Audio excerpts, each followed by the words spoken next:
Hey guys, welcome back to another episode of Girl What Pod. I'm your host, Alyssa. And I'm Josh. Just kidding. I just made him do the introduction today. As your new host. He is taking over. Adamant that he's not a co-host. He's just a recurring guest host. I'm a co-host. So I made him say the introduction too. I'm taking over like when they pass the torch on Blue's Clues. Oh no. Then I'm the good one because I'm Steve. Yeah. And you're... We're all downhill from here, guys. Who's after Steve?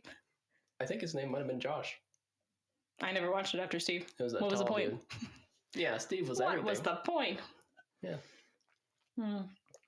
I loved Blue's Clues. It's like giving your dog to a... You were blue one time, I think, for Halloween. Yeah. We got a picture of me being blue, I think. Yeah. You loved that show. Oh, no, that was... I'm thinking Steven of the blue? one where I'm the 49er. Somebody was blue. And you're holding me. And you're an M&M or something. Yeah, I was an M&M. I got that picture somewhere. Me too, somewhere. I'm talking about the real one. Oh, I don't. Like the actual film of it. Not the like print. the negative? I've got the original camera that it was taken on. I look through the hole to see it. That picture is in a museum? In my closet. I've got a shrine to that one picture. That is one of the more popular ones of you and I when we were before smartphones, so there's not as many pictures of us, which is a shame because we were darn cute. It's all right. I'm okay with it because I don't like taking pictures. So Yeah, I know. For an application, they were like, upload a current photo of you. And I was like, the last photo that I have on my phone of me is from like 4 years ago. You have to just take a picture then. I did. Okay. And I hated it. I deleted it immediately afterwards. It's fine. It was for a purpose. I was like, I hope no one looks at this. You like send it in the notes. Please don't look at this picture. Delete after use. Do not use this as like a picture for my profile it's like thing. printed out as like a banner for your office. They got like a giant thing for all the people. Welcome! And I'm like, take that down. Immediately no. Get up with scissors. Immediately no. What are you doing? Hard pass. I don't want that up there. As the new host of my own show, I have decided, no photography, please. I do need to, last time we did an episode, I didn't get your picture for a graphic, so I'm going to have to do that today. Oh. You're the best at looking natural in graphic pictures. Yeah. Last time. We were like, what were we talking about last time? We were, not last time, but the time before that. And I was like, look, salty. I was like, look like you're salty. And you were like, strike a pose. And then I took mine and it's just me smiling or something. I just like try to make an outrageous pose. Like I'm doing something more interesting in the episode than I am. I'm going to be like, and there's nothing. There's nothing in there. And people are waiting for that moment. Yeah. And I'm like, hey. You don't move. Like sometimes when I'm editing the videos. It's actually me. I'm like, look at that fly. Get it. Like, man, he was angry. Let's see what's happening. It's like clickbait? Yeah. Oh. Clickbait. Can you even see the picture on Spotify? Or no, only on YouTube? That's just no. The graphics that I make are for like Instagram, just to promote this. I've got to out of the loop. Yeah. On my own show. I'll handle everything for you. Don't worry. I just show up. The first time unprepared. First time I've even brought notes. Well, that's because you knew the topic ahead of time. Yeah. Usually I don't tell you. Normally I walk in and you're like, today we'll be talking about. And I'm on like, the air. No way. That's crazy. But that's the best way to do it because then you don't overthink it. Yeah, but then other times I'm like, I have nothing to add. When? You'll be like, today. When have I ever talked about something you have nothing to talk about? You wouldn't. I try to think of my recurring guests. Today we're talking about TikTok trends. And I'm like, today we're talking about makeup and how. What's a TikTok trend? Actually, I could show you one of me and Jackson today. It's hilarious. TikTok's I will show about you. to be gone. I heard. I do feel a little bit bad for all the people who make their money that way. Go back to YouTube. YouTube does not. Anyway. Start a new stream. Bring back Vine. All it is someone's gonna make a new platform. It'll be the same thing. Yeah. Yeah. I mean, you can't squash it forever. Freedom of it's somebody's choice. Algorithms. Yeah. I think their main point is that the algorithms are so different in the US than China, though. But do you know what that means? Is that everyone will be starting with 0 followers, and I have a chance. Yeah, you can build up. I could do it. I'm one of the OGs on this new platform. On TokTik. I can't think of a name for a... It's a ghost. A bug. Snow. Up. A rock. I cannot think of the Joey quote. Please say it. Oh, when he's like, it's snow, paper, a ghost, something like that. Oh my, we say it all the time to each other. I never say the right words. A ghost. That's really the other one I know. It's snow, paper, a ghost, something like that. Things that are white. And then he's like, your head, the rock, the earth. Anytime I can't think of a word, I'm like, snow, a ghost. Your hands, your face. I love Joey Tribbiani. Something that you eat, and he's like, pizza. This is our new show where we kind of talk about quotes that we kind of remember from a show that we like. Yeah. Next up, How I Met Your Mother. Literally, that was just in my head. I was like, next week. That's like my go-to. That 70s show. Where can you even stream? That's what I don't watch any of them anymore, though. Yeah. I need something while I'm like working to play in the back. I just need noise. And if I'm listening to music, I'm too... Did you see that 90s show? I did. It was okay. I only watched the first episode. It was all right. Because I heard all the people are only on the first episode. They're kind of spread throughout. They make random appearances. But like all of them together. Yeah. That was all I cared about. Not all of them. I didn't care about the new people. Not all of them. Besides, well, yeah. My favorite, not there. I know. Hyde is not there. Unfortunate choices made. Great actor. Bad guy. Yeah. I hate when that happens. You just want him to be their character. Yeah. Can you just be Hyde, the great guy that you are? Yeah. Can you be more like Keanu Reeves? That dude just chilling on the subway in New York. Seriously. He's a nice guy. He's a nice guy. I know from all my personal experience. Everyone says he's a nice guy. That's good. That knows him. That's good. We like nice actors. We like nice people. We like nice people. We don't like... Josh doesn't like... We don't like a lot of stuff. Yeah. I don't like how stuff works in people's lives. Elaborate, please, after you choke down your water. Here we go. It's going to be like 2 hours up on the clock after. And you're going to be like, okay, let's jump into the first story. And Zach's like, hello. I don't like anything about people's relationship with stuff in our society. How people spend so much time working jobs they don't like to buy stuff. They don't need. How people care about having a specific brand on them. Yeah. I care about buying from a specific brand because I researched the brand and I'm like, they don't use slaves in other countries to make their stuff. Yeah, it's not harmful. Yeah, but all the brands I buy look plain. I don't like people buying giant houses and then being like, now we need more stuff to put in this house, and then we need a storage unit. And they're like, we got a 16-bedroom house. Yeah. And we got 2 kids. 16-bedroom house. This is an exaggeration. Yeah. We got a 16-bedroom house with 2 kids and 12 homeless people sleeping right outside, but we're not going to let them in because they're not safe. Yeah. Yeah. Like, well, they're not safe because they've had to adjust to living on the street. Yeah. They've had to adjust their lifestyle. Yeah. Give up all their stuff. Yeah. Not all their stuff, but... No, some of them have carts full of stuff. Yeah. Most of them still have phones. Really? How do they keep I've always kind of wondered that. How do they keep a service going? Or is it like a pay-as-you-go? I think usually most of them probably just do Wi-Fi only. Oh, like they just already own the phone. Yeah. The boys have the iPods. So they can only use it on the Wi-Fi. Yeah. Yeah. That's my experience with all the people I work with out there at that place in Dallas. I was wondering if people did like I know there's still like the pay-as-you-go. Prepay, yeah. I mean, people get unemployment checks. So they sometimes have a little bit of money. Where do they get their checks delivered to if they don't have a home? Is there like a place they can pick it up? At an unemployment office? Mm-hmm. Yeah. It's sad. They're sad. Well, it's sad because they're in a cycle. Most of them will take their unemployment check. So like when I go serve. Well, tell I know, but tell I serve at a homeless ministry in Dallas. There you go. At this place. It's not a shelter. It's daytime services to help people. I think I drove by it the other day and I was like, I think that's where my brother goes. It's right around Southeast Dallas. Deep Ellum. Yep. Sort of. Yeah. Close by it. But a lot of them, so like when you're out there, you can always tell when it's the first weekend of the month because it's mostly empty because everybody has their unemployment checks. So what are they doing with it?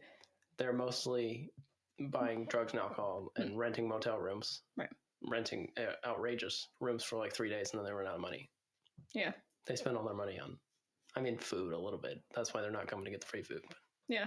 They'll buy like fast food and alcohol and motel room. And then they just struggle for the rest of the month. Yeah. Yeah. And in your experience, at least, I've always wanted to. You have always been involved. I've had a long time desire to write a book about people's stories, like hang out with them, get their story, write it, and make like a collection, almost like Aunt Robin's book. That was a collection of stories, but homeless people's stories. Yeah. I just didn't want them to be offended, but like I just want people to know their story. Yeah, it'd be a good thing to. I mean, there's a YouTube page called Invisible People. Okay. And he does sort of like that. Like he a does digital, video, like 15 minutes with this person or whatever. Yeah. Their story. Yeah, kind of like that. I've always wanted to read a book. It can be hard with a lot of people though. Yeah. It's hard to get their story because they're on so much stuff. Yeah. And it's hard to know when they're telling the truth. Right. About why they're out there and stuff. Yeah. But that's part of being at that place is you build relationships with them. Right. And then maybe they get to know them a little bit. Yeah. In your experience, are most of them not able to work? They don't want to work. It's like what is their reasoning for not going to get a job? A combination of a lot of it. Part of it in Dallas, it's different everywhere, but in Dallas, most homeless people are older black men. Okay. Like most of them are over 40 years old. Okay. A lot of them have been homeless for years. Uh-huh. So that makes it hard to try to adjust back in to society and working a job. 100%. Most of them are on drugs a lot of the time. Yeah. Which is, it's not the reason why people become homeless. They just most of the time it's because they use it to cope with being homeless. Yeah, and it's because their whole community of people becomes all homeless people and they're like, this is the best way to deal with it. Yeah. That's why the people at our calling try to build a community for them to be a part of. That's not doing those things. But yeah. And then once you're hooked on it, you're not gonna be able to hold down a job. And the longer you're out, the harder it is to get a job. Mm-hmm. And what is the reason most of them give you for becoming homeless in the first place? The number one reason, which our calling says this, is that it's people who don't have like a support system, like a good family around them. Mm-hmm. They are living paycheck to paycheck, and then any crisis happens in their life. So and then they get in a wreck, they get hurt, they can't work. Yeah. They're out of their apartment in a month. Yeah. And then it's all downhill from there. Or like this one girl, she was like 18. So she's in high school. She doesn't have a job. Gets in a fight with her mom because her mom's crazy. Mm-hmm. Her mom calls the police. She packs her bags and leaves. Now she's homeless because her mom doesn't want her back. Yeah. So that was a success story. So she's off the streets now. Zach got kicked out at 18 and had to couch surf for a while. So yeah. So then what did she do?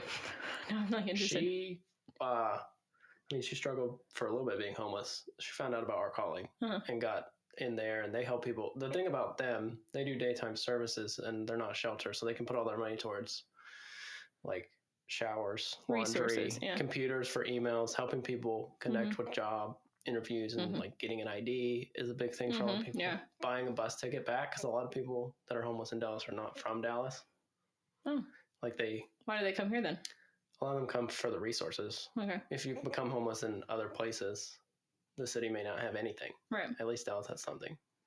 Not much, but something. Yeah.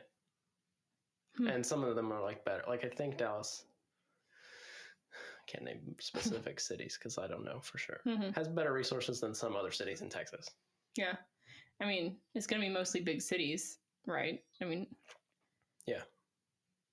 And a place like Dallas, like certain areas where there used to be a lot of low-income housing, switched to Dallas rebuilt this whole place up, but now it's a bunch of housing that all these people can't afford, so they just all get kicked out.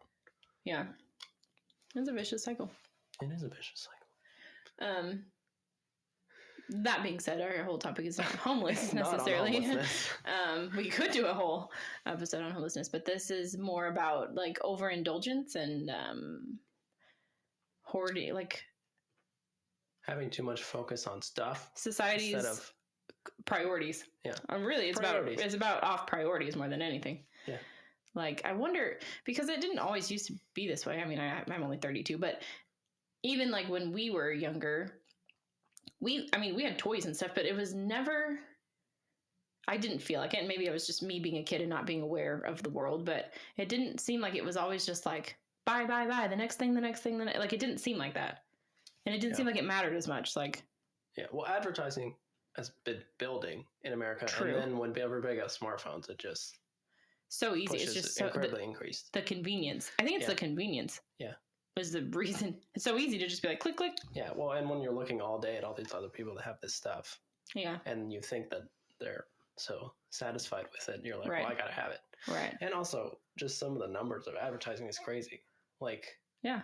I think companies are spending like $20 billion a year on advertising to kids under 8 years old right now. Through what kind of avenues? Like commercials on, because you think there's not really TV, there's not a lot of TV anymore. Ads on games that they know a lot of kids under 8 are playing on devices. Which, I mean, it was the same when we were young, I guess. Ads. There's a surprising amount of ads like in daycare things and in daycare supplies that kids will see on a box of diapers or something. So yeah, there's a lot of money being spent on ads pushing for kids. Well, yeah, to already be craving and wanting stuff when they're 3 years old. Well, that's what we were just, Zach and I were talking to the boys about impulse buys, like at the stores, and they're like, well, why do they put it right here? And it's like, well, then because people when they're checking out are like, I could use this, and they were like, it's really because kids are like, hey, mom, buy me this. I'm like, that's exactly right, because we're standing here checking out, and we want you to be quiet, and it's just easier for some parents to just be like, yeah, just grab one. I mean, and then you get into the habit yourself. Yeah. Buying a candy bar and a soda every time you check out or something. Or you're a parent and you can't get for both of you and you just yeah. Sure, you can have the snack today. Yeah. No, but yeah, we've had that conversation. But I remember as a kid, I mean, we watched real TV. If you're listening and you're under the age of 20, you don't even know what that is anymore. But and it was commercials like as seen on TV. Yeah. And it's commercials have been built in the last like 30 years. Yeah. To be much more geared towards like promoting and really selling it versus ads used to just be like, this is what it is. Here's the product and here's what it does. Instead of being like, look at this super fun thing that you can have that you need. You're dumb if you don't have it. Yeah. Essentially with a subliminal messaging. Describe it. They're like, it's squishy. It moves. Look what it does. I'm like, I don't even know what it is. What's the name of this again? It's the Blob. I don't know, but I already bought it. Yeah. Yeah. Well, even like, I mean, have you seen the show Mad Men?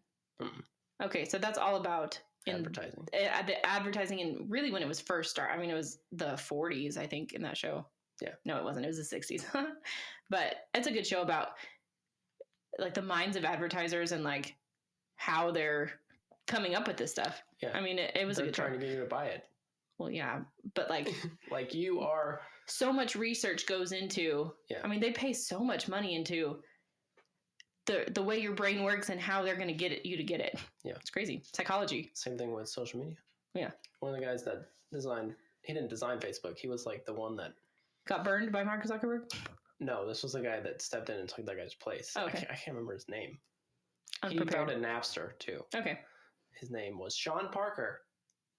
Really? There's a kid at my school named Sean Parker. He's, anyway. I think, pretty against social media now, but he was like, back then, he was like, we were designing it to hook people. He was like, our goal was to make people 24-hour blobs that did nothing but get on our app and use it. He's like, well, they succeeded. And he was like, we were doing it to make people use it no matter what. We're going to give you a constant dopamine hit. And he was like, if we can make people, he didn't say this be addicted verbatim, but he's like, if we can make people addicts who are like homeless and all they do is sit on Facebook, that's the end goal. Is for them to constantly use our product. No matter what's going on. Then we can make more money off ads. Yeah, if we're the only, Well, I mean, they succeed. I mean, there's other social media platforms, but honestly, Facebook has been, you said he helped with Facebook, right? Mm-hmm. That's been one that survived longer than almost any of the rest. Yeah, because it was around before MySpace. And it just wasn't popular then, but... Well, because of how they marketed it. They made it exclusive. You have to have email. I remember being in high school and you couldn't get it till you're in college, and Lacey had one. Yeah. And I was like... And then they opened it up when they felt like they had enough people that would... When it was cool enough, yeah. Mm-hmm. Smart, they see. I mean, that's the thing. These people are so smart. And the rest of us are... The rest of us are just dumb and okay with it. Yeah. Well, this writer, her name is Zadie Smith. She wrote a essay about fit. She was at Harvard when Mark Zuckerberg was first building it, and she was like, she said, I can't believe all these people fall for we're basically all living out the dream social interactions of an 18-year-old boy now. Right. That's how we all live. Yeah. We can say we like it and we post this thing and we're like, hey, I love you. And we never actually have to have any commitment or see people. Ever. Well, that's and the she thing. was like, this was all designed from a college guy who probably couldn't have as much social deciding interaction. how he wanted social interactions to go. Yeah. Yeah. Well. So anyways, that's how they push ads. Yeah. And it's interesting because you would classify yourself probably as a minimalist, but I try to live. Well, so explain. Okay, go ahead and explain what that is. So if you go by the two guys that call themselves the minimalists, one of their main things is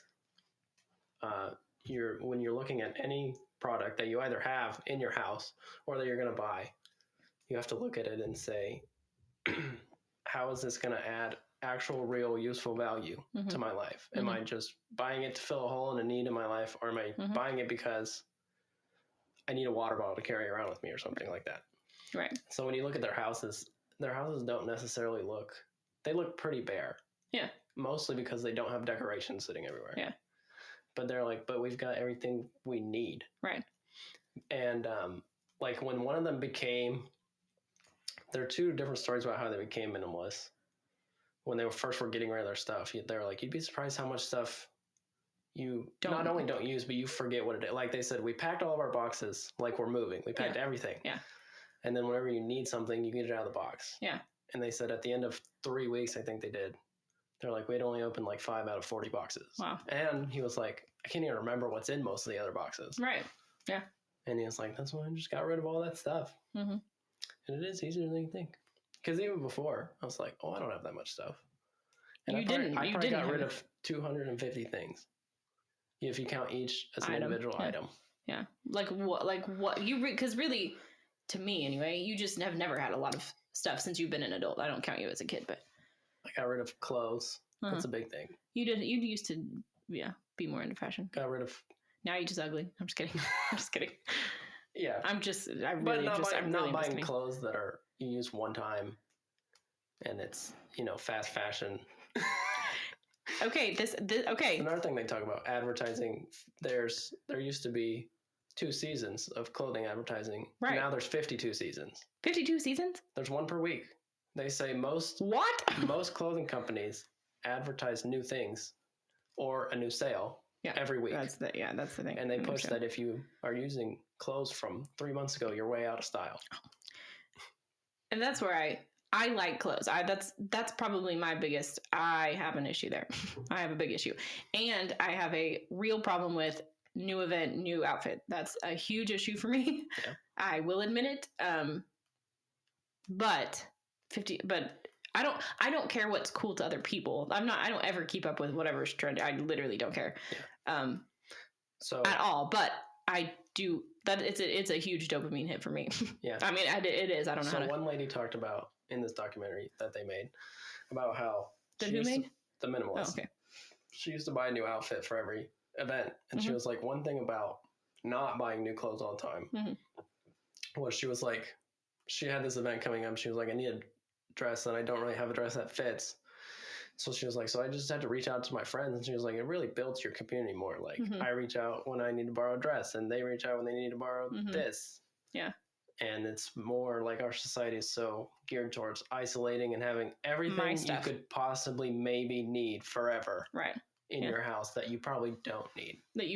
Chances are you don't. And it kills a large part of community. Right. Oh, I think our society as a whole is completely broken in terms of relationships and interaction and... Well, because it's all geared towards you following your path and doing your stuff. What is that Toby Keith song? Me. What? I don't even know how it goes. Want to talk about me? Yeah. That's because she's talking about her. He's like, I like talking about you most of the time. I want to talk about me. Yeah. But that's kind of how I feel, Anyway, clothes is an issue for me, but... Yeah. So another thing for me was books. Oh, I have one of my stories. I've gotten rid of... I still have a lot of books, but most of the books I keep now have a purpose for me keeping it. Like, I might reread it. I might use it for a reference for something, or I want to give it to somebody. Mm-hmm. And half the books I have now are like books to be read. Yeah, like your list of things I still like have to waiting. work on not buying. That's one thing that I impulse buy is books. Is books, yeah. And I have to Me too. not like go to a bookstore and buy a bunch of books that I wasn't looking for. Right. Yeah. That's Just where my Kindle has helped. That I was looking for them. But another one for me was records. Yeah. Do you have any? I just got rid of my record player. Yeah. And the last of my record. That's been a process. Yeah. Because I really love the music, and I love the records. It does sound different, and it's fun to collect and look through them. But I got rid of a big chunk of them when I was first starting to be like, I need to slim down my stuff. Yeah. I went from like 200 to like 12 records. Yeah. And then, you'd go record store thrifting and stuff like every weekend. Yeah. And then I got to a point not that long ago where I was like, I can't even remember the last time I played a record. I think it was Christmas. Yeah. And this was like a couple weeks ago. So it's been like 3 months since I played a record. And before that, I was like, I don't know that I played it in 6 months. So then I just sold it and got rid of it. It's like, why do I have it? Yeah. Yeah. Just besides the novelty of saying I have a record player. Yeah. Yeah, so stuff like that. Getting rid of things like a junk drawer full of stuff. Right. Getting rid of storage units and everything in a garage that you don't really need. And when you listen to the people talk about their stories going like ultra minimal, like moving into a tiny house or something. Minimalist. Yeah. They'll be like, I thought it was going to be hard, and I thought it was going to be so sad to give up all my stuff. And they were like, as soon as we get rid of all this stuff, it just felt like a huge weight was lifted off our shoulders. Like our burden is gone. All of a sudden, we're not working so many extra hours trying to get extra money. Right. And feel way more free. Yeah. And feel like we're actually living a meaningful life. Yeah. And not just living for stuff. Yeah. Yeah. The problem is people love stuff. It's a hard thing to get out of. I mean, you keep saying it's not as hard as you think, but it's hard to continue on mm-hmm. because it's definitely a smaller group of people doing it versus all the people around you mm-hmm. still living for buying off ads and having the latest thing and having the newest car and a new pair of shoes because the old ones are a little old, even though they still are fine. Right. Yeah. Yeah. Or the latest technology is a big one now. Yeah. They make that like a big event. Right. For stuff coming out. Yeah. And people just foam at the mouth for it. Twice a year now. Yeah. They come. It's not like it's like every 5 years. Like it used to be. Yeah. Like they came out with a new one and we were like, oh gosh, yeah. Apple has like 2 big announcement days a year. Right. That they announce brand new items. Yeah. I don't even know what they're at anymore. No. The iPhone? Yeah. Probably 14 or 15. No, it's way past that because I have a 14 and I haven't gotten a new one in years. I don't know then. It's probably at like 17. Yeah, I have 12, so still works. I had a free upgrade last time and I was like, okay. Well, my 12 is fairly new. I've only had it a year. Yeah. I have 5. My boys have iPod touches that are just on Wi-Fi and it works just as fine for the most part, for what they, like I have kids in classes who have like brand new iPhone 17s at 7 and 8 years old. Yeah. Wild to me. Those are like $1,000 phones. Yeah. And that's the problem. This stuff is expensive. Well, and that's the problem with like this generation of kids is that it's so prevalent when they're young and it's hard to tell a kid, we as adults can be like, I don't need to care what everyone thinks. But when you're being in your formative years, it's a hard thing to tell them, like, don't worry about what other people think. You can tell them that all day long, but they're growing and developing and it's hard not to care what your peers think. Yeah. Well, and also now they're like the first generation that's like coming up with it all the way with the technology mm-hmm. and the advertising. Yeah. And they're being raised by people who have been ingrained with this stuff for a couple decades now. Yeah. So they live that way. Yeah. And they see their parents live that way. And so they want to live it earlier and earlier mm-hmm. and earlier. Mm-hmm. And it's a hard thing too. I was just having this conversation with a friend today about raising like grateful kids and like kids who realize the value of $1 and not just think like, and I'm not like, I'm so good, but I think my kids realize for the most, now they do like stuff, like they want stuff when they go to the store, but they do understand like as well as they can at 9 and 11, the value of like, hey, I've sat down and been like, this is how much it costs. This is how much I get paid. This is how much rent costs. this is how much your basketball cost this week. Yeah. You know what I mean? Like the things that you want. Do you want to play basketball or do you want to go get a friggin' toy? Yeah. Now that we're out of the toy era, it helps a lot. Yeah. Noah was like, take all my toys. I'm done. I don't need any toys. Noah has minimalized a lot. Like all he has now is a dresser and bed. This is all my stuff in his room. Yeah. And I heard someone talking about, they said somebody was saying people have way too much value put on stuff. And they said, I think it's the opposite. I think people put no value in stuff. That's the problem. They don't see the real value. They idolize it, but it's not. They don't see the real value and the real getting the most use out of every product that you buy and being intentional in that way and valuing stuff. They just cycle through it like food. Yeah. Like it's nothing. Like we had one meal, They're had just that addicted. thing, and now we got to get another one. Or you're like Noah, and you just eat till you throw up. You buy things till your house just literally explodes. Yeah. My kid likes to eat. I don't know why. I'm like, have you ever gone without a meal? Like, why do you feel like you have to stuff your face? Anyway. Growing. Listen, you're telling me. But they've also never, I've never been, as much as I do, like I said, I like clothes and stuff. I do have an issue there. Otherwise, I'm not, like, I don't like clutter. I don't like junk. It drives Zach crazy because he's a little bit more of a keeper. I might be able to use this. I might be able to make something out of it. What if I need that piece of board later down the road? And I, on the other hand, am like, that's been sitting on the counter for 2 weeks. It's going in the trash. Like, I throw things away and it drives him absolutely nuts. Yeah. But I don't know where I was going with that, so never mind. Well, some of those people said, like the two main guys, they said growing up poor, when people would give you stuff, even if you don't need it, you just keep it. In case. We would just keep everything, even that's how hoarders are. That is exactly how most hoarders are created. And this guy, one of the main things that set him off was when his mom died, and he went to clean out her house. And didn't want to get rid of any of it? Yeah, and he was like, I was going to rent the biggest U-Haul possible to pack all of her stuff to take it back with me. Yeah. And he was like, I was just like, why do I want to keep all of her stuff? Yeah. It's not going to bring her back. He was like, I was about to keep 160 doilies that she had in her living room. Yeah. Yeah. Because his mom was always poor and she kept everything. Yeah. And so he was like, in the end, he ended up keeping like one box of stuff. And he was like, it was way more meaningful. Yeah. To keep a few. And it's not going to make him real memories. Not remember his mom. Like, you know, like he's still going to have every memory of his mom. Yeah. And he said one thing that set him off, she had 4 boxes under her bed that were sealed, taped shut. And he opened it and he was like, it was all my stuff from grades 1 through 4. I was about to get to that. He was like, I started to be really sentimental until I realized these boxes have been taped shut for at least 20 years. She didn't even look at them. So she didn't even look at it. Yes.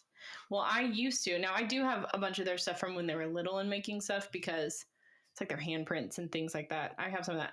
But then, like, for a while, Jackson's bringing home hundreds on every, they get older. And he's like, you're not going to keep it? And I'm like, you can pick one thing you did for the week that you're proud of. You can put it on the fridge. And the rest is going in the trash. And he's like, but why? And I'm like, what? You don't need it. What are we going to do with all this, bro? Like, it's papers. And, man, I keep losing my train of thought. But the kids work is a big one for me. And I had to get to the point where I did want to keep, I did want to keep all their stuff. And then I'm like, but what? So it can go in a filing cabinet? Yeah.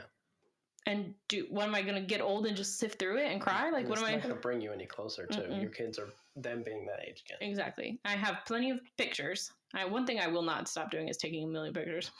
Yeah. Not of you because you don't like it, but of my kids and stuff, because that to me is better. Even I don't even have to print them out. I can just digitally look at them wherever and not keep all of their things that they do. Yeah. I've gotten better about it. Yeah. But when they were little, I got like every piece of art they did in pre-K somewhere. In a filing cabinet that's probably falling over. And like some stuff is okay. Yeah. You don't have to throw everything away. Yes. But a few pieces. Things that end up being more valuable to you. Yeah. And understanding it's just a thing. And if you keep it all, none of it's special. Yeah. That's how I feel about pictures. Yeah. If you take so many, they become worthless. I guess so. Up to a certain point. Yes. Yes. Ugh, except for my kids. Everything else, sure. I could look at pictures, and I do. I literally look at pictures all the time. Zach's like, oh, okay, I've seen it. I'm like, but no, this is what's important to me. Yeah. I think like 2 pictures a month is good enough for me to keep progress. Have a baby. Unless it's a big month. Have a baby. I still feel like it'd be different. Have a baby. I mean, you still may feel a little differently, but have a baby. Yeah, I only have 30 pictures on my phone. Yeah. I do go through and clean out my pictures, only to make room for more pictures, but I got the boys. Like, I have 3 or 4 pictures of the boys on my phone. Yeah. Of me and the boys. When they're little or recent? Both. We don't take as many now, but yeah. I have some from when they were really little. Yeah. Some from when they were like 5 and 6. Yeah. I have like 1 or 2 from each, and then like 1 or 2 from now we don't year. nearly get as many of the 3 of you, except for maybe to recreate old ones. It's because I'm not free on Saturdays, mainly. Right. Yeah. When they're out free. and about. When they're doing stuff. Not even necessarily free. Yeah. Just at their sports and stuff. Yeah. Oh my gosh, that's the headphone. I thought you had like a clip in your hair. I was like, why do you have a clip in your hair? I don't put anything in my hair. Okay, so what else did you get rid of when you... I don't put anything in my hair, including soap. I do put shampoo and conditioner. Sometimes I put something in my hair and it gets lost. What? Not just kidding. Oh, I was like, what? It wouldn't surprise me though if I put something like a pen up in here. It wouldn't even stay. And it lost. Yeah. It might stay. Sometimes I cannot get my hand through my hair. Yeah. I have to give up and go back the way I came. Because it's so thick and, well, part of it's because I don't brush it, so it's pretty tangled. Yeah. I have to put like oils in my hair to keep it. I detangle it in the shower. Like once a week. Yeah. You wash your hair about once a week? About twice a week, probably. Mm-hmm. Yeah. Depends on if I'm in hair washing getting sweaty. A hair washing party? Yeah. A hair washing mood, I said. Oh. I thought you were talking about How I Met Your Mother. When he's like, we bought tickets to this art show, and they're all like, I'm washing my hair. I'll be holding the bucket. Oh, yeah. And then Barney's like, and I'll be at home crying because nobody invited me to the big hair washing party. No, not a hair washing party. It feels that way on hair washing day. That I'm like, God, I got to set aside 2 hours to wash and dry my hair. It's a task. Anyway. Right.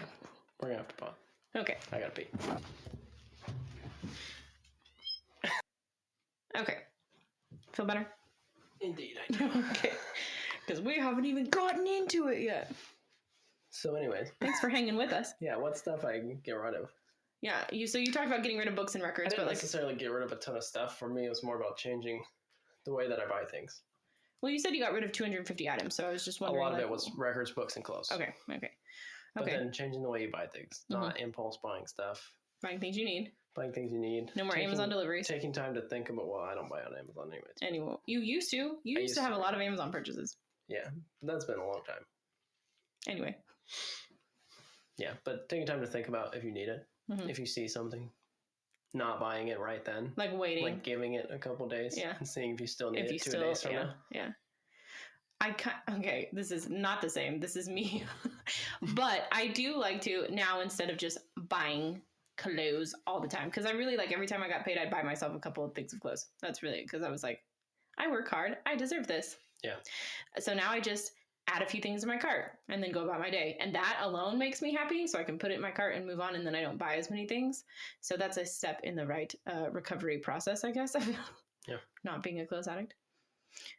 But the same thing, like, hey, if this is going to be my cart, if I still decide I need it in a couple weeks, then maybe I'll get it. Yeah. And I usually don't. Yeah, I don't buy a ton of stuff anymore. Yeah. Because I'm usually like, never mind, I don't really need it. You just mumble battle. Normally I'm like, never mind, I don't really need it. Yeah. So you just buy food? Food, yeah. That's another big thing to change, too, is if you're slowing down and not being in a hurry, not buying a bunch of fast food, not going out to eat a bunch, not stopping to buy a cup of coffee out every time instead of making coffee at home. Yeah. But when I'm not spending so much time shopping, I got more time to make food at home. And to read. And make coffee. Yeah, and to read. And I don't feel overwhelmed by the amount of books I have to read. I got a lot less sitting on my shelf. Yeah. I still got a lot sitting on my shelf to read. but a lot for you, it's a lot less. Yeah, it's a lot less. And it's probably like 80 books now. But I used to have stacks of like 300 books. Yeah. I'm like, oh my gosh, this is like it's overwhelming. And it's supposed to be enjoyable. 2 or 3 years of stuff. Right. I'm never going to get through all this. Yeah. And it became like a task. Like, I got to read. And it changes like I love to read. Reading. Yeah. Yeah.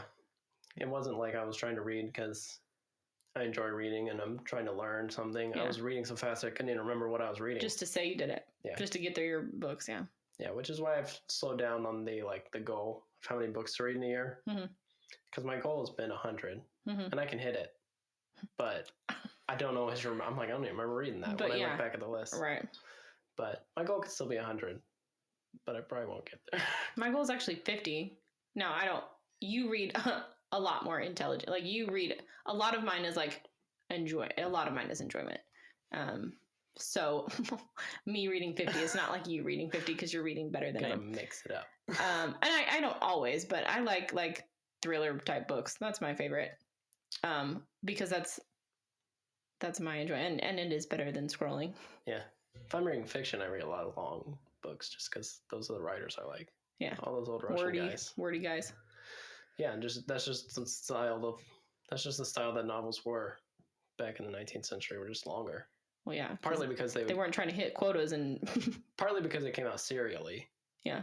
So they were just writing a chapter a week for a year. Yeah. And so then it gets to 800 pages when they put it all together at the end for the book. Wow, look what did I even write in the beginning? They just got a lot to write about. Yeah. Because they're out experiencing things in the world. Their imaginations are flowing. Yeah, they still had a weird value in society back then. Very much on he doesn't have a big enough house and his title. And they were really big on titles in Russia back then. Yeah. Do you have a title? Do you have this position in the government? If not, then you're a loser. You're not a part of our class. You can't come to our nightly dinner parties. Yeah. And now it's like the same but different. You're wearing off-brand shoes. Yeah. Name brand is something that I just going back to, I've never understood. I do not understand it. I've never been a name brand person. I don't get it. I don't get it. I'm not necessarily a name brand person. Yeah. But sometimes I will buy the brand because of the quality. Like these boots. Yeah. Are Blundstone. But they're notable. It's not a trendy boot for its durability, though. Right. Yeah, and they go with everything. Yes. But it's like, I don't understand why some people are paying $5,000 for a purse because it has someone's initials on it. You know what I mean? Like, even they're like, well, if you had more money, no, I still wouldn't spend the money on that. I just don't get it. I don't understand. Yeah, we're wearing Supreme. What is Supreme? It's a brand, and it's expensive for sweatpants and t-shirts. Like $150 a pair. And that's what I don't get it. Yeah. I don't get it. I've never been a name brand person. I don't understand. No, I know. I just don't get the appeal. Like, I have a Coach purse because I've told you that story. Kelly's mom, someone got a bunch of deliveries and she was literally giving them away. And I don't ever use it because I'm like, it's expensive. What if I'm like, I could never buy one. And I don't even, I like my $2 purse that I ordered somewhere works perfectly fine. Yeah. And I'd rather have, well, that's not to our point, but I'm like, I'd rather have 10 cheap purses that I could use than, not really. Anyway, I just don't get the name brand appeal, I guess, and why people attach such a, even with, boys, if they're not, wearing Under Armour and do they go and feel less? And I'm like, my kids have always had mostly hand-me-downs from everywhere. We don't buy a lot of new clothes. Or Walmart, because you can get a pair of sweatpants for $2 and they are warm and they're functional. Yeah. So I've never really understood the appeal. As I drink out of a Stanley cup. But I did not buy this. It was given to me as a gift. Stanley completely flipped. It has gone to be such a trendy, weird. Yeah, whenever I saw them like that, I was like, man, I used to want Stanley because I wanted what the blue collar workers had. Thermos, it was like a thermos brand. The thermos in the lunchbox. Yeah. The metal lunchbox. Now it's such a. I'm like, I used to see, I see in this movie, this blue collar bus driver. He's got the old Stanley stuff, and I'm like, I wanted that. Stanley moved on up in the world. Yeah. Chris wrote on Tristan has a couple, and he literally took a permanent marker and crossed out the ST and put an M, and he said it's mine now. It's manly. She's like, what? But. Spelled wrong, but it's besides the point. I didn't think about that. An extra E in there at the end. Okay. We have not even gotten to this part yet, which is no big deal. I just I brought notes and then I haven't even gotten to them. When we first kind of talked about doing this episode, and we were talking about minimalism, so I thought the opposite of minimalism was maximalism, which I like that word. I kind of thought I made it up till I started doing research. I'm like, that's a thing. Okay. But I thought maximalism was overconsumption or the ideology, whatever. It's not. Yeah. According to this. But I am going to read this story anyway in the thread of maximalism that says maximalism and mental health. Here's the problem. I love maximalism and colors and over-the-top designs and all that jazz. I heard that term in a while. All that jazz. But I've seen and read many articles and felt it myself firsthand the impact of clutter and mental health. They say that a clear and more empty, minimalistic room will make a more clear mind, and a cluttered room will make a cluttered mind. I was in denial about this for a while, and unfortunately, it might be true. As soon as I empty my room of all my junk and knickknacks, my mind feels much more calm, but I just can't bear empty walls and free space. It is a paradox. So does anyone have tips for maximalism without compromising mental health? Has anyone been in this situation as well? Well, I'm not quite in that situation because I love it when I got nothing on my walls and everything's just black and white there. But I think one of the biggest things was that you have to let your mind get used to it. Yeah. For when I say a long period of time, people are like a month or 2 months. Right. It's like it takes like years. To get out. You got to reprogram your brain. How if you've lived in like a house like that growing up, and you see it in everywhere else, it takes a long time to be able to adjust to not have it in your own house when you see it everywhere else. Especially, I mean, the generation above us maybe wasn't into as much the consumption, but the knickknacks and the stuff everywhere. Stuff, a junk drawer and a lot of decorations and everything matching and having good patterns and fitting a certain seasonal aesthetic. Decorations. Yeah. And fitting an aesthetic. I like the word aesthetic. This is a southern home and this is a Midwestern home. Yeah. And then if you want to change styles, God forbid, then you gotta buy all new stuff. Yeah. Like when you get divorced. That's what they're betting on. This guy is talking about when I got divorced and I got my own place. He's like, I gotta get a bed and I gotta get a table and I gotta get a coffee table and I gotta get end tables and I gotta get lamps for those end tables and I gotta get this and that. And then he's like, when I looked at my list, I had like $50,000 of stuff that I thought I had to have. Yeah. And he's like, so then I just got a bed and a table. Out of like sometimes financial situation will create a minimalist. And he's like, and then I need the decorations on the wall and do these bare steel silver looking picture frames convey my personality about how I want to come across the people visiting my. And he was like, and it just gets ridiculous. He's like, stuff doesn't determine who you are unless you let it. That's the problem. People let their stuff be their identity. First quote. I just want everyone to know Josh came very prepared and proud of his quotes. One of my favorite books ever. It's called The Ruthless Elimination of Hurry, which is all about getting rid of hurry. It's by John Mark Comer. Okay. A lot of great quotes in there. Which I think goes hand in hand, the hurry and the stuff. Yeah. But one of his biggest famous quotes from that book is, what you give your attention to is the person you become. Or put another way, the mind is the portal to the soul. And what you fill your mind with will shape the trajectory of your character. In the end, your life is no more than the sum of what you give your attention to. Yep. So when all you're giving your attention to is the stuff in your house and how you look to other people based on what you have on and what's around you and what you're driving. Don't look at what I'm driving. That's going to be me neither. It's going to be driving your thoughts throughout the day. It's going to be driving your actions. It's going to be driving your emotions. And it's going to make you in a hurry to buy more stuff because you're never going to be able to catch up to all the newest trends in every area of your life if you follow all that stuff. Right. That's true. Yeah, don't look at what I'm driving. I love my old van though. It's very. I love it. I like driving old beat up cars. Yeah. Well, I mean, there's not as much pressure. They break down a lot, but but we love besides that, driving an old Toyota, it works good for now. But it's got a lot of cracks in the paint and stuff. Me too. That's what I'm saying. Don't literally don't look at it. It looks rough, but it's dependable and it gets me where I need to go. Don't listen to it either. Yep, that part. It might sound rough, but it drives all right. I'm like, but it's fine. Mom's like, what's that sound? I'm like, it's fine, Mom. It's fine. Everything's fine. Yeah. I'm like, I don't know. My car makes a lot of sounds. What are you? Well, exactly. Sometimes it squeaks. Sometimes I'm the worst with cars. Like, I'll get it with gas. If it needs an oil change, I'll let Zach know. Like, I'm just the worst. And I'm sure, sorry, Dad, because he's big into cars and taking care of them. But, he'll be like, how did you not notice that it's making that sound? Like, I need to know. And I'm like, I don't know. I'm listening to music. Like, I don't know. Yeah. He's like, well, you need to just listen to it driving so you know when something's different. I'm like, it's getting me to and from. I mean, I make sounds when I move too. Like, I don't know. I drive it till done drive. Yeah. Very dependable. And then I'll figure it out. and I'll figure it out from there. Oh, okay. So there's a whole, and we have this conversation every time. You don't do Reddit, but this thread is called anti-consumption. Oh, I'm for that. That's what I'm saying. There's some threads on here that you would actually really, I think, enjoy having conversations with people about. But I like having real conversations. True. I'm also anti-wasting my time on technology. True. But sometimes having conversations with like-minded people. It's okay. Anyway. Yeah. This is from That's anti-consumption. a whole different conversation about me wanting to get rid of all technology. But yes. I think, we're not even starting that conversation.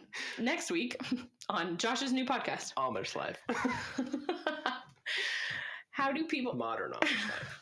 Not quite. Modern Amish, but not quite. Almost Amish. Yeah. I can just see you on the cover, which would defeat the purpose. The cover of like a TV series. Almost Amish, starring Josh Everett. Yeah. Of Modern Amish. Yeah. You're in the same outfit in every edition. Fall 2024 edition. We're promoting the same brand and the same product of this plain t-shirt and plain pants. This month, I got a new pair of socks. And all the Amish people are like, he's not even Amish. That's why it's almost Amish. Okay, are you ready for this? I think so. Okay. We'll be here all night. Okay. This is going to have to be a 2-part episode. How do people not see how tragic our gross overconsumption is? That's the title. Yeah, there we go. I like this person. So that's what I thought. I'm sitting in the overflowing Costco parking lot because, all capitals, no, I'm not going in that temple of wanton wastefulness watching oversized SUV after oversized F-150 pile in and out of the place while with grossly oversized shopping carts stuffed with large cases of bottled soda and other junk food. My dear old dad drove 45 minutes to pick up toothpaste. How can people live like this and think it's normal? Everyone just lives out of their vehicles while driving from one point of consumption to the next. McDonald's, Starbucks, Costco, all overflowing with cars with people who can't consume enough, and the roads and parking lot and gas and infrastructure it takes to support all this. When will it end? That was just a rant. Yeah, I like it. I know, that's why I figured. It's hard to turn it back now, though. I think it's irreversible damage at this point. I don't think you're ever going to... I feel like more people are into things like being conscious of what you buy and... Marie Kondo has been a fad. Shopping at farmers markets again. That's what's mostly dead for 30 years. Yeah. Oh, they're big, at least around here in rural Texas.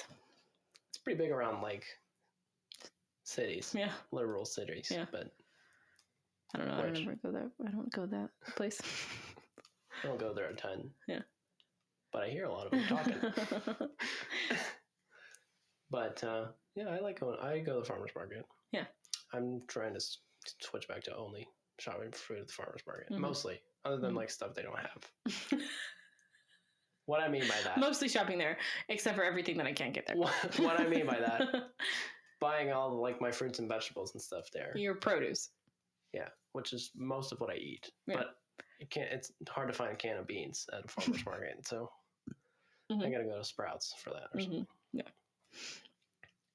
Oh, I was about to say something to you. I hate when that happens. Okay. So this is gonna be an 8-part series. Right. This is the new monthly episode. It's already a weekly installment for the most part. Okay. This one it also comes from anti-consumption, but it applies to you a little bit. You were touching on this earlier. Books and overconsumption. That's what it says. That's the title. Maybe someone has posted about this, but I'm an avid reader. I tend to lean more towards ebooks because I'm not a huge fan of clutter. However, I keep seeing TikTok videos of people and their book collections or book hauls. One person said they have over 200 books in their possession they have yet to read. In these videos, and the books are new, some people even having multiple copies of the same book because they had to have the paperback too. I watched one person open over 12 packages from book subscription boxes. I love reading and reading communities, but the must-buy every edition and new book mindset is taking over. Yeah, so part of that is the fast-paced world and consumption that we have ruins even things like books. I hate book subscriptions. I didn't even know that was a thing, actually. Yeah, you can get a monthly book sent to you, which you don't even know what it is till it gets there. No, thank you, because I don't want to read whatever you. Yeah, and it's just pop fiction. Yeah. And you can also, I don't understand people who want to have multiple copies. Don't understand that either. Yeah, I've very rarely had multiple copies. I have multiple copies of one book, and it's one of my favorite books. And the only reason I have multiple copies is because one of them is a pocket paperback that you can fit in your pocket, and one of them is just the regular one. Yeah. Okay.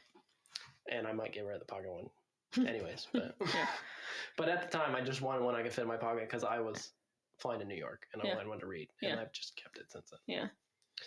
But yeah, and people with the book hauls, that's just nuts to me. What's a book haul, like when they're just showing off at a book? Yeah, literally people will just make videos of all the stuff they bought at the bookstore that day. But they do them like every week, and they'll go $250 of books, like 30 books all the time. What are people doing to afford these habits? Yeah. But then part of my problem with that is that they're just publishing so much junk that doesn't need to be published. Yeah. There's no quality in a lot of the stuff being published now. Yes. And self-publishing also ruins that as well. Which, yes. But yes. But people have the right, I think, to what you find quality in. You know what I mean? Other people that might be just to them the best thing ever. That's okay. I understand that. But to a certain extent. It's very, people don't have to work hard to do it anymore. Yeah. So. Well, and also, they tried to have rules in place. Mostly the publishers were doing this for advertising, but it also promoted better quality of books where somebody couldn't put out more than one book a year. Yeah. And writers started working around that, the first one being Stephen King. Yeah. By writing under other names. Mm-hmm. And now they've basically just gotten rid of that because of self-publishing, where someone like, I'm going to disagree with you here, Colleen Hoover, can put out so many books every year. Uh-huh. And it's just it's a waste. Yeah. I'm like, well, because here's the thing. Mm-hmm. We've had this conversation before. When you write 12 books and they all tell the same story, it's a waste. More or less. I guess so. Why not take everything? Well, then why would we only have one sitcom that was ever made? It's the same story. But it's not the same story. But neither is the book. It's basically the same story. So are the shows. I would prefer with a writer to take it all and put it into one big book that you only put out every couple years. I see your point. My main point being David Foster Wallace, which might sound pretentious if you know who he is. I don't. He's one of my favorite writers. Uh-huh. He is a little pretentious. Uh-huh. He's a postmodern writer. But his book, Infinite Jest, is an amazing book. If you actually read it. Most people just put it on their shelves and they're like, oh, I got a copy. But if you actually read it, it's a really good book. It's a really good commentary about consumption of entertainment, especially, and comparing it with drug addicts and putting it all with American society. It's put together brilliantly. Yeah. This book is like 1,100 pages. It's very dense. And with all the storylines in it, he could have easily put 7 books out. Right. But instead, he weaves it all together into one really good story that you can reread the book 20 times and get new things out of it and remember different parts of it and focus on different characters every time because there's so many main characters. Right. And I would much rather that because then he spent 10 years writing this book and it's amazingly written. Yeah. And there's very few flaws in it. And over his lifetime, of course, he ended his life, so it got cut short. He only put out 3 novels. And then a few collections of essays and short stories. And they're mostly all pretty high quality. I would say the point being quality over quantity. Yeah. Yeah. And there's been writers like that, like Saul Bellow. He put out 13 novels over 60 years. Yeah. But they're all the highest quality writing. Yeah. They're all really good stories. People used to get mad at him because he would throw whole books away that he didn't think was good enough. Yeah. But I would much rather have that than somebody who's put out 175 books. Someone like James Patterson, who's not even writing books that are under his name anymore. Other people he writes under... other people write it and he puts his name on it. Ew. Because there's no way that he wrote 81 books last year. He put out like 81 books last year. Yeah. And it's just insane. Yeah. And it's a waste. And I think it really devalues reading. And like getting into the mind of someone's thoughts and spending time with the author in that way versus just using it for entertainment, another form of entertainment. Which it can be both. But if that's someone's main goal is just, I just want to be entertained. This is my form of entertainment, and they just want stories. I don't think that's necessarily, I think people just put too much value on constantly being entertained. True. And not doing anything at a deeper level. True. I think there can be a balance. That's why I heard somebody say everybody's living life 5 miles wide and only half an inch deep. Mm-hmm. Mm-hmm. When people used to live life 6 feet under. Just kidding. Half an inch wide and 5 miles deep. Right. Mm-hmm. Again, quantity. Much more simple. In every dimension of life these days is much more... Maximalism. We're coining a new term. I'm telling you, I thought I came up with something really cool. And I'm probably going to title this episode Maximalism, even though it's not what I thought I meant. Okay. The Endless Ranch. That's what this will be called. Okay. This one, I'm going to get into a story. And it's going to be devil's advocate kind of for you. So just, be patient. As we talked about last week. Mm-hmm. Am I the jerk for not wanting to be a minimalist? Here we go. My husband woke up in a foul mood and has been raring for a fight? That's what it says. R-A-R-I-N-G. Raring? Maybe they're trying to say rearing. Rearing for a fight? Yeah, and they misspelled. Has been wanting a fight all day. Okay. It was a fight about stuff and clutter, which is a reoccurring fight. I can always tell when he is super stressed because he gets they use the word super a lot, super hyper focused on stuff.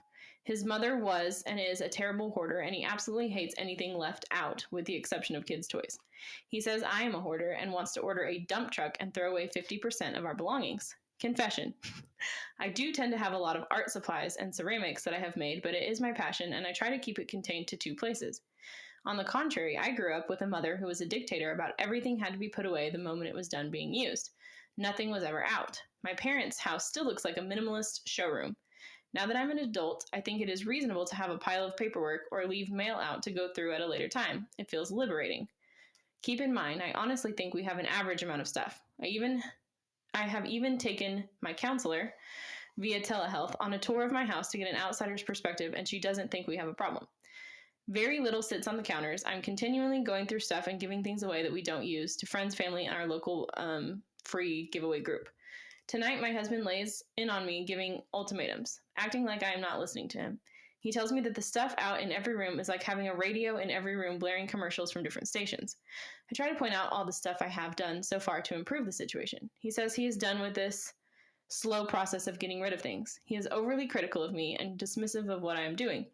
He isn't willing to meet halfway, and he had the audacity to show me how to put my purse away.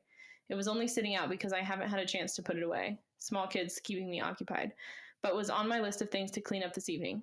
Every night I spend 1 to 2 hours, I'm assuming, 1 to 2, getting all the dishes done, putting leftover food, making breakfast for the next day, wiping down all counters and tables, sweeping up the kitchen, tidying up the kid stuff, and if I have energy, clean somewhere other than the kitchen for 20 minutes. I follow various decluttering social media accounts. I try to get rid of 3 to 5 things a week through the Buy Nothing group. I always have a Goodwill bag in progress. I really make an effort not to buy a lot of stuff other than food, where I do tend to splurge. Am I the jerk for not wanting to pitch 50% of my belongings and embrace his minimalist aspirations? Well, go ahead. First, I think you have to differentiate between like the minimalist mindset and lifestyle of how you look at the stuff that you have versus people who are super into the minimalist aesthetic of like having the trendy the art room, like nothing on anything ever. Like my room doesn't look like that. No. My desk has papers and stuff on it. It's not about... I don't have everything put away. It's not OCD. It's a difference. Yeah. It's not putting everything away all the time. I don't have everything... Like our girl from the last story. Away or whatever. Yeah. Yeah. I think that she seems to have a pretty good... Fine, though. I mean, she's giving stuff away to her community and everything. So not everybody has to go ultra on it. It's more about the way that you buy things and how quickly you throw things away into the garbage versus giving them away to be reused and stuff like that. Yeah. And also just how quickly you're cycling through things. Right. It's a mindset. It doesn't have to be a... And here's my take on when I was reading through it, they are both responding to she talked about both of their parents. He had a hoarder mom, so he wants it to be the opposite. He's recovering from his trauma of a hoarder mom, so he wants nothing. She couldn't have anything, so she wants everything, and they fell in love. So and you be in the middle. Yeah, that's what somebody says. Like, you've got to compromise. If you're already getting rid of things, 50% of your stuff might not be achievable. Like, he can't just say immediately right now 50% of our stuff has to leave. At this point, I could not get rid of 50% of my stuff. 50% of my stuff would like cut my bed in half to get it out of there. I'm like, I gotta get rid of one thing today. I'm making this bed a twin. Yeah. And I mean, that's what she's saying, and you only know what they provide, the information they provide you with, but it doesn't sound like they have. She was like, there's nothing on the counters, like there's nothing already out. Yeah. And that stuff doesn't even bother me. Yeah. Like the mail on the counter, that's not. Yeah. As long as you're going through it on a daily-ish basis. You're not having 2 weeks worth of mail sitting up there or something. But that's when it starts to become an issue. Yeah. Of just being lazy and not doing it, but that's a whole different. Laziness is a different topic. Yeah, I don't like things on my counters. Like, I like for everything to kind of be. Now, I'm not saying it's always like that, but I don't like things to just have a place on the counter. If a paper's sitting there, unless it's something we need, it's going in the trash. Like,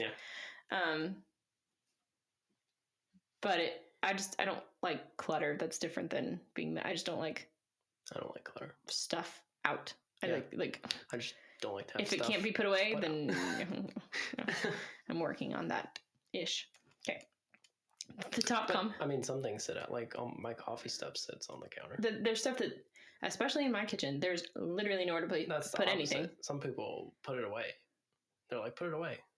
I'm like, why would I use it every day? Just leave it right there. Yes. You're going to put it away for me to take it back out. And then we're going to put it away again to take it back out. We put it away at night to take it out in the morning. Yes. I'm like, all that happens is it sits in the dark for 8 hours and then I take it back out. Yeah. I mean, my coffee maker and my knife set stays out, and like my utensil thing. Yeah. But like the toaster, I put that away every night. I put that away. Yeah. But that bothers me because I don't know. I don't know. That just bothers me. Yeah. It feels messy. Yeah. It doesn't. But then it becomes too much. I already have stuff on my counter. Like the stuff that stays out. I don't know. Yeah, that stuff doesn't. If I'm using it, again, just having everything that I have is actually being used. It's being used, and that's where it goes, and that's where it goes. Why does it have to have a place in the cabinet and a place on the counter? True. Maybe that's why I don't like the toaster because there isn't really a place for it on the counter, Yeah. Top comment on the story. Not the jerk. Compromise and throw out 50% of the relationship. Will he fit in the recycling? What was the other top comment that I read? Honestly, because it sounds like what I was talking about. Honestly, it sounds like because of your childhoods, you two are just not compatible when it comes to living together. Kind of strange this issue wasn't brought up before marriage or having kids, but without seeing your house, it's impossible to say who's right or who's wrong here, because from what you write, it makes it sound not so bad. I get the feeling if your husband was to write it, he'll make it sound like you two are living in a pig pen. And the poster said, you have a point. He probably would say our house is a pigsty, but I've gotten friends and my counselor to weigh in trying to see if I have distorted thinking about clutter. So that's another thing I was going to say. She said it was like an average household, and her counselor said it's like an average household. Like 99% of Americans have way too much stuff in their house. So an average household has way too much stuff. Right. That you don't need. You just want it there because you think you may possibly need it for one scenario someday. Have you ever watched Hoarders? I don't think I could do it. It for sure makes me want to clean out my house, and I really don't have that much stuff. But I live Hoarders every day with people bringing stuff into the bookstore. I was like, I thought you were. I'm like, Mom and Dad are not Hoarders. I have to go through Hoarder stuff all the time, and it's disgusting. I just wonder how it even. Because, I mean, those are, like, extreme. Like, they can't even walk through their house because there's just piles of papers and stuff. They bring boxes of books that are disgusting. Because they're like, we've had these boxes sitting in the back of our house for 25 years, and we forgot they were there because it's buried under other stuff. Yeah. Like, they can't walk because there's piles of... It's just, like, it becomes trash and stuff. And they can't even differentiate. And I'm like, how does it start? Like, how do people get to that point where it's literally you can't walk? You can't get to your bedroom because it's been blocked off for 10 years. How? How does that... like not getting rid of stuff because you might need it. Yeah. Yeah. And then not getting rid of your stuff because you kind of like it and it looks kind of cool. Mm-hmm. That's how it is for. I mean, we had somebody bring in like 18 countertop gumball machines, and we were like, "Did somebody like collect?" Like, no, we didn't collect them. They were kind of cool. We bought them. And they brought in stuff like that for like 6 months, all kinds of stuff. I mean, just truckload after truckload after truckload of stuff. At least they were bringing it in. They were trying to solve the problem. They were only bringing it in because they wanted room for more stuff. Yeah, okay, well, okay, yep. Because they were like, we're running out of room and we can't afford our storage unit anymore. And I know we kind of talked about it earlier. Storage units is like one of the biggest profits right now in America, and it is wild. And it's a waste. Like you're not even looking at that stuff. It's not even in your house. Yeah. Like it's not useful. Certain circumstances, fine. Like short term. Short term. Whoa. But they're everywhere. I mean, there's so many storage unit places in our town alone. Yeah. Full of people's stuff. Yeah, and I don't know what you need it for. It's wild. I'm like, we got one season here. Hot. We got very little water around for water things. Right. And a boat can usually go in your yard here because, again, it's so hot and dry all the time. Yeah. That's what I'm like, what? People pay a monthly bill to keep their stuff somewhere else. Yeah. I'm trying to think of like a situation where you would need it. And I can't. Besides short term. Besides moving. Right. Maybe. Like we were in between apartments for like a week. We had to put all our stuff in storage. Yeah. What does everybody else do? Go through your stuff and get rid of it. Yeah. Well, I mean, we literally had like everything we own in storage for a week. Yeah. Well, I'm talking about like people who move into a smaller rental house for like a year. Mm-hmm. And then if you don't need it for a whole year. Yeah, if you don't need it for a whole year, you may not need it. Yeah. Some stuff, maybe. Like if you want to keep a big dining table. Right. Yeah. I don't know. Why do you need it? Or when it sits longer. 5-10 years. I need it. And you found a new place. Right. And you're like, well, it doesn't fit in my house. I'm like, well, do you have plans to move? And they're like, no. I'm like, well, then what do you need it for? Well, it's like if you like it that much, like get rid of it. And then if you happen to need another bigger one down the line, then you can buy it because then it'll be a need. Yeah. I don't know. I don't get it. Yeah. You got to keep your stuff. You work so hard to get all this stuff. Got to keep it. Yeah. Mm-hmm. You got to keep it. People hang on to it for dear life. Yeah. Hit me with another quote. Go for it. I know you're itching. This is all about hurry, though. Okay. Segue back to what we were talking about a half hour ago about your phone. This was a quote that I was going to say earlier when we were talking about Facebook and stuff. When he says, your phone doesn't actually work for you. You pay for it, yes, but it works for a multi-billion-dollar corporation in California, not for you. You're not the customer, you're the product. It's your attention that's for sale, along with your peace of mind. Boom. There you go.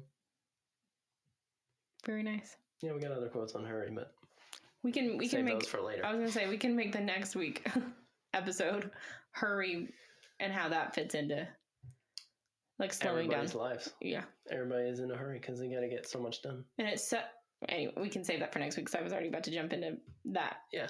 How you pack so much into every day. And it's such a hard cycle. It is such a hard cycle to break. And you sleep a lot less than people used to. Yeah. Did you know people used to sleep like 11 hours a night?